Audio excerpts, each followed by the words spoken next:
Multi talent housewife या YouTube चॅनलमध्ये तुम्हा सर्वांचे खूप खूप स्वागत. आज आपण पाहणार आहोत ढोकळ्याची रेसिपी. तर ढोकळ्याला लागणारे साहित्य आपण इथे पाहून घ्यायचं आहे. तर इथे मी घेतलेले 3 वाट्या बेसन. तर इथे 1 वाटी टाकले आहे. अजून 2 वाट्या बेसन मी इथे घेत आहे.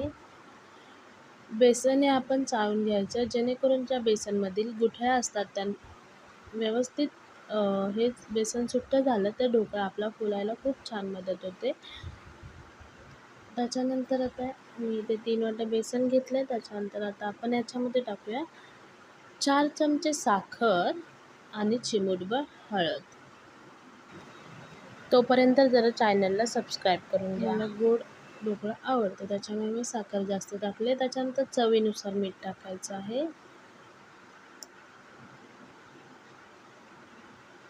आणि ज्या वाटीने आपण बेसन घेतलं होतं त्याच वाटीने 1.5 वाटी पाणी टाकायचं आहे.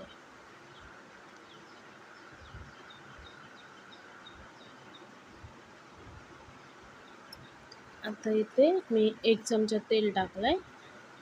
तेल टाकल्याने आपल्या ढोकळ्याला जे काही थोडंसं शायनीपणा येतो.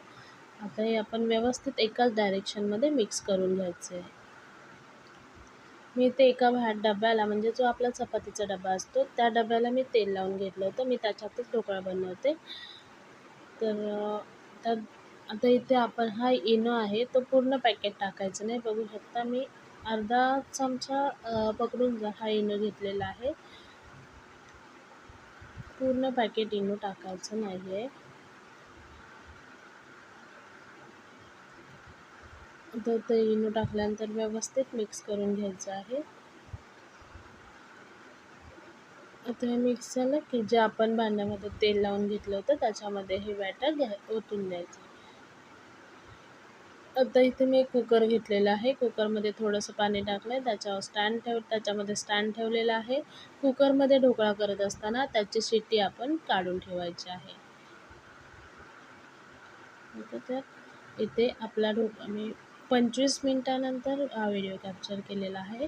तर 25 मिनिटानंतर आपला ढोकळा तयार आहे. इथे पाहू शकता आपल्या नाईफला अजिबात ढोकळा चिपकत नाही आहे. आता आपण काय करायचं, हे ढोकळ्याचं भांडं आहे ते बाहेर काढून ठेवायचं. एक 5 ते 10 मिनटं बाहेर काढून ठेवायचं जेणेकरून ढोकळा थोडा थंड होऊन डब्याच्या साईडने आपोआप सुटून जातो. जास्त काही मेहनत करावी लागत नाही ते सुटायला.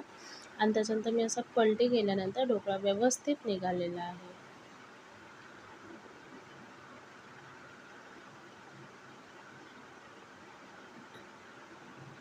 आता इथे आपण ढोकळा हे कट करून घेऊया. बघू शकता एकदम फ्लफी झाला आहे ढोकळा. याच्यामध्ये आता तुम्ही आंबटपणा येण्यासाठी थोडा लिंबू किंवा सायट्रिक ॲसिड जे लिंबूसत्व भेटतं आपल्या डीमार्टमध्ये वगैरे भेटून जातं. तर ते घेऊन टाकलं तर अजूनही टेस्ट चांगली येते. मी आता याच्यामध्ये वरून लिंबू टाकणार आहे.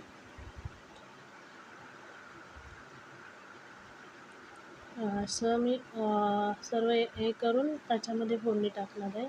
तर इथे मी कोथिंबीर टाकून घेतलेली आहे. कोथिंबीरने ढोकळ्याला छान टेस्ट येते.